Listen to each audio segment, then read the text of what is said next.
Is here. Come and meet Wahida Clark, the queen of street literature. Wahida Clark is in Bronx today, y'all.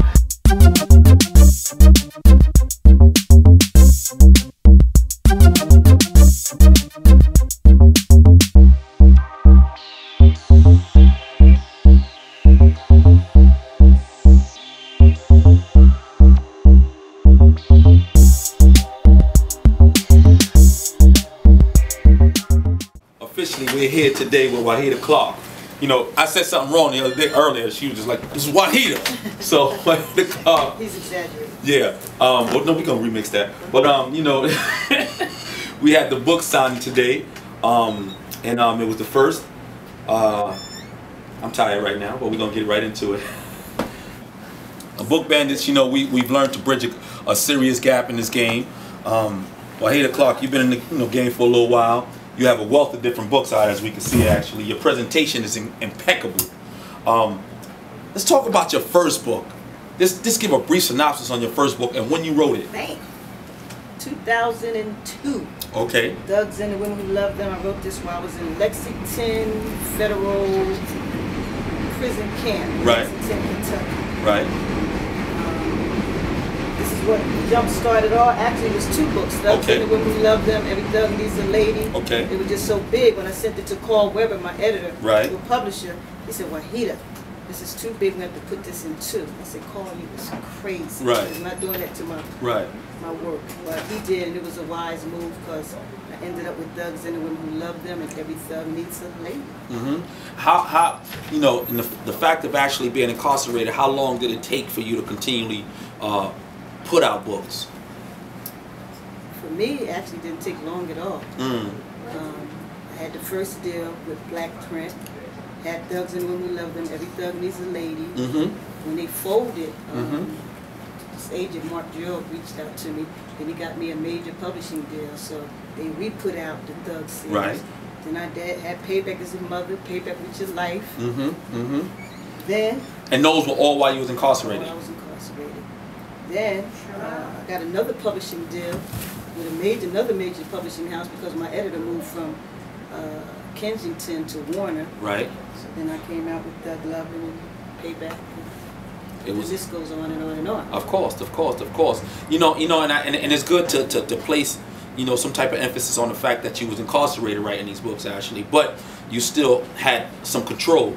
A lot of times what happens is when you're incarcerated, you know, the autonomy of doing anything is totally warped, you know?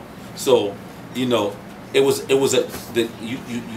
establish a great radar for your books actually, and it wasn't a matter of them saying, this is what we want. You said, no, I want you to do this. I'm gonna do this. Right? Yeah. First off, my family. Right. Being incarcerated, you don't have that family that's with you 110%.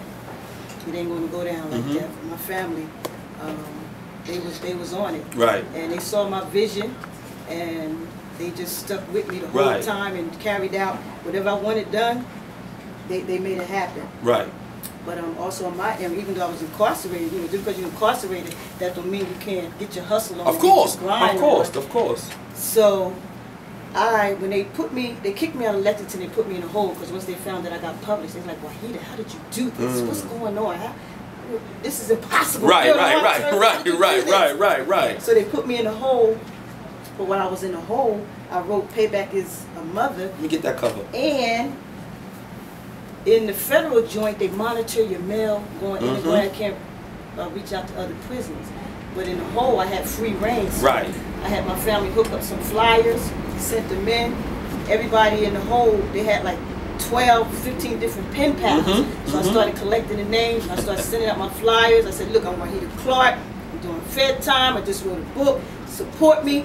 I started sending flyers throughout the whole prison system, so it was on after that. Your mode of promotion was impeccable. It was on after that. But internally, transitioning out into the world or whatever, was it? I mean, of course, now you have a slew of books. Did you stick with one publisher, or did you just say, you know what, I want to become my own? Well, that was in the makings before I came home, because while I was writing, and once I started once I got published, started getting the Essence bestsellers list, all the buzz going on about Wahida Clark.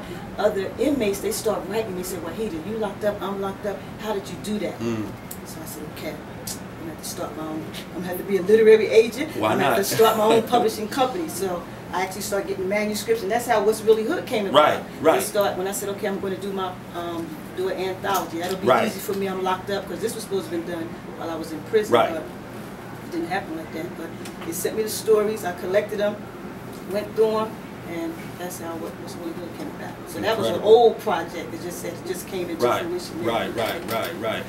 Regarding a lot of authors that are affiliated with the company as of now, are a lot of them incarcerated or still incarcerated? Missy Jackson, she just came home. Actually, Tasha's the only one. The sister who wrote Karma, she's the only one who never been incarcerated. Who's not incarcerated. Missy Jackson just came home. She has travel restrictions still.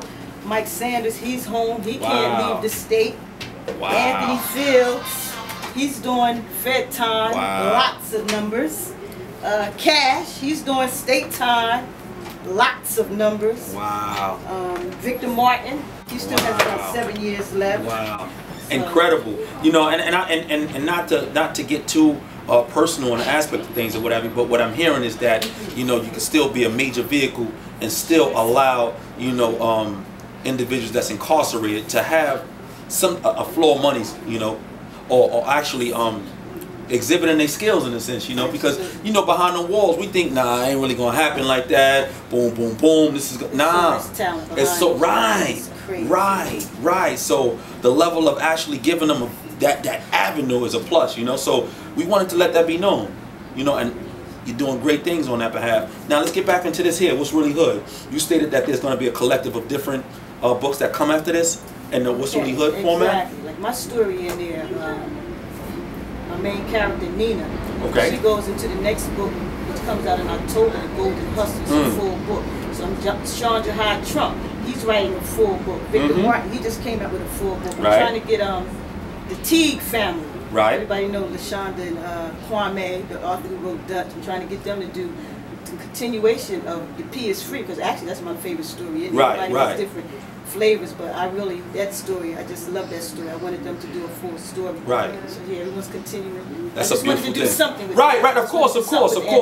A bevy of different artists coming together, you know what I mean? Laying a few stories down. And, you know, I wanted to ask that, but now in the same token, Wahida, are you thinking about putting a movie out?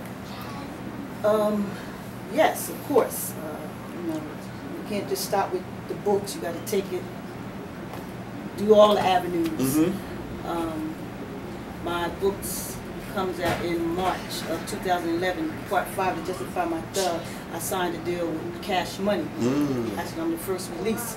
And they said, Wahida, as soon as I signed the contract, they said, we got to sign you for the movie. So they're not the only ones that's talking to me about movies. So we just see, it's going to happen either way. Of course. If I have to do it or somebody else do it, it's going to get done. Yeah, Book Bandits might get it done. You did? Yeah, you laughing. Okay. But yeah, we going to rewind that, right? But so yeah, But getting back to the Cash Money situation, you signed the situation with them, not movie-wise, but books and movie-wise. Wow.